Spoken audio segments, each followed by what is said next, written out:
Well, how's it going, boys and girls? That's right. The Crusader's back, finally. And I have to make this video in return because I saw a podcast with Bandman Kevo and Derrick Whitehead. I've never heard of this guy, but he seems to be blowing up on my feed as far as when I type in credit, he pops up talking about how you're going to be able to get all this money from the bank and how to set up corporations and businesses and all this kind of stuff. And he knows the secret sauce. He's got the keys to the kingdom. All you got to do is listen to him. And I was definitely curious about him. So I went and I listened to the podcast, which is pretty lengthy, and it's got a ton of views. And after watching it, man, I was blown away at some of the falsehoods or some of the things that this guy said. So what I'm going to do is go ahead and give a little review on some of the things that I heard, and you guys can draw your own conclusions of what you guys think, because I know probably most of you guys watched it. So here goes. First thing that I want to talk about is Derrick Whitehead. He was talking about how that's baby shit. Those are for losers, and you want to get a C Corp and all this kind of stuff. S Corp is no good and all this kind of stuff. All right. A C Corp is a structure that you can set your company up where you're able to issue the stocks and all that kind of stuff. Yes, that's correct. That's for someone who has assets, has businesses already that they've built. They're ready to take things to the next level. That's not something you just want to jump into out the rip after you just got your CPN all fixed up. You know what I mean? That's not something you want. That's not how you want to do it. It's like you got to starting with a LLC or an S corp is better because first of all, the S corp is better for tax purposes. And the LLC is better for your limited liability as far as if things don't work out. So, as far as, where you're trying to, as far as one being better than the other, one isn't necessarily better than the other. It's just what phase are you in, or what is your business, or what level are you at? Now, C Corps they are the highest level. That's like you're issuing stock. Those are big corporations, all that kind of stuff. They're all C Corps. But the only thing is that he talked about getting his $125 folder or whatever and be able to issue the stocks certificates.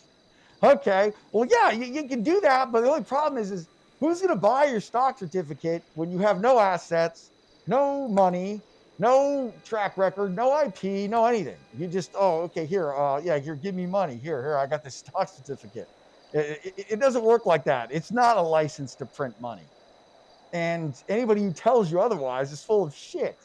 You can't no one's going to buy your stock certificate unless it's backed by things. Like, here's a great example. You guys all heard of NVIDIA? The company NVIDIA that makes the graphics cards everybody wants? Their stock is going up because everybody needs those graphics cards for AI. That's why everybody wants to buy the NVIDIA stock, is because they know that other people will want to buy it too, and the market forces make it go up, and that's what assigns it the value. They're under so much regulation and scrutiny from the SEC. There's so much stuff that you got to do. In order to issue stocks and do all this stuff this guy is saying, you would need a team of people doing all this kind of stuff. Now, okay, if you're at that level, that's fine. But my thing is that they're talking about, okay, well, I'm going to get this money from the bank, and then I'm going to turn it into this and into that. Finance is not getting money from the bank. That's not the hard part. This is reality. Getting money from the bank is not the hard part. The hard part is getting that money and then taking it and turning it into more money somehow. Turning $1 into $2. That's the hard part, whether it be through a business or buying assets or whatever you're trying to do in order to generate money. Just because if you give somebody $1 million, they're not necessarily going to be able to turn it into two just by like, oh yeah, I'll just go and do this and that, and then the money will come back. No, they can very well lose it. Chances are they will. There's actually a very small group of people who can actually have the ability to take money, turn $1 into $2, and not lose it and completely screw everything up. And even people who have in the past had really great business success, we're one dice roll away from losing it all. I've seen it happen with my own eyes. I've seen people who have been successful and then in their 80s, they do one big bad deal, they go all in and lose it all. I've seen it. So this the idea of, oh yeah, you can just go to the bank and all you need to know is how to set things up right. That's complete and total bullshit. You notice Bandman, he didn't ask to buy any of those certificates. You notice that? Gee, I don't know, maybe because they're worthless. Like no, like it doesn't work like that. The whole the easy money gurus, I swear, I'm getting sick of it. And there's so many of them out there. Social media is just filled with people. Oh, all you got to do is listen to me, and then of course come to my seminar, I'm doing a talk or my book or whatever on how I know all this stuff, and all you got to do is listen to me. And I doubt that guy's worth any big money. He's shown no evidence of it. A lot of these guys, actually, you know what? I'm gonna fucking say it. A lot of these guys on social media, guys and women, they're out there. It's like, okay, well, did you own the house you're in?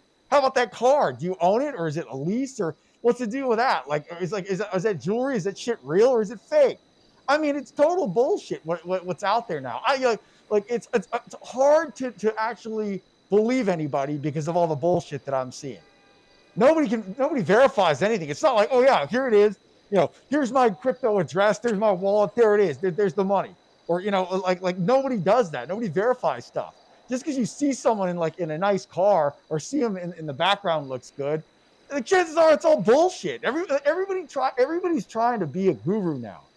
It's like it's really insane. I personally can't stand it.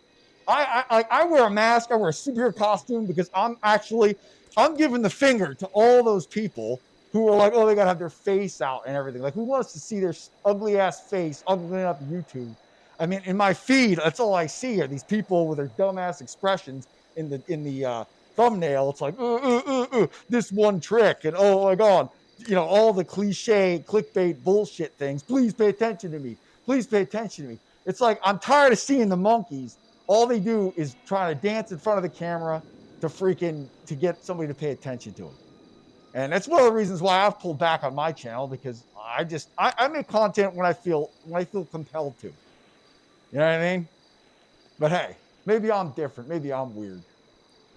But as far as all this is concerned, I guess that's all I got to say. As always, don't forget to like and subscribe. Crusader out.